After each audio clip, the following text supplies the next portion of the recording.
বন্ধুগণ, হতে পারে এটি আমার জীবনের শ্রেষ্ঠ ভিডিও। একজন আইসক্রিম বিক্রেতার জীবনের লড়াই আজকে আপনাদেরকে শোনাবো। দেখুন পুরো ভিডিওটি এবং আপনার মতামত জানান। আসসালামু আলাইকুম। দাঁড়ান ও চাচা, দাঁড়ান। কি ও কি আপনার ইসের কি বরফ বেশি বাড়ি কোন জায়গায় আপনার? বললাম এই প্যাডেল মারি এখনো বরফ বেছেন খেলে না। আপনার বয়স কত হয়েছে তাও? এই বয়সে বরফ বেছেন ছেলে পেলে না বাদ দেয় না। কয়টা ছেলে একটা ছেলে তাই বাদ দেয় না।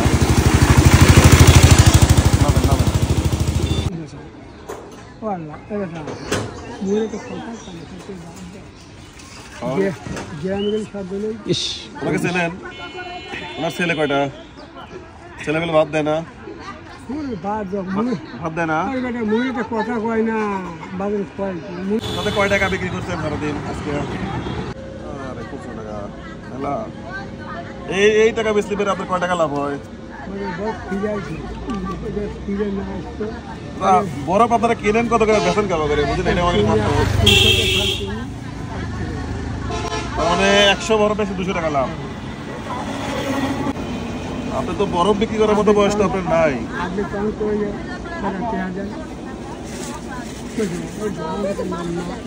ধরেন এটা, ধরেন টাকাটা, ধরেন নেন বুনেন তো করতে পারেন টাকা করতে পারেন বুঝলেন তো টাকাটা।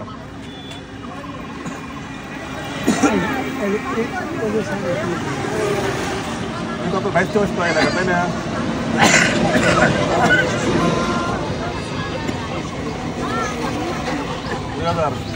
তাহলে 5 দিন বাড়াবেন না, বরফ বিক্রি করার দরকার নাই। রেস্ট বেচা হয়ে গেলে তার 5 দিন রেস্ট দেবেন, তারপর আবার বাড়াবেন। হ্যাঁ 4 দিন না বাড়ে 2 দিন রেস্ট দেবেন, বাড়ান দরকার নাই। এটা আপনার খুশি?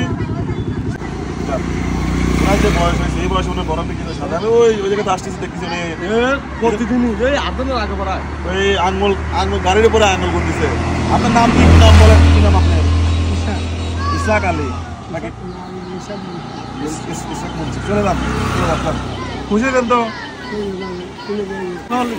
উনি এক কথাই বলতেছে, ওনার একটা ছেলে, যাই হোক এই কথা শুনবো না, আল্লাহ তাকে হেদায়েত দিক, এইটুকু। আপনি চলে যান, এইটা দিয়ে কিছু কিনবেন, রোজা একটু ভালো মন্দ রোজায় আর 2 একদিন বাড়ানোর দরকার নাই, ঠিক আছে?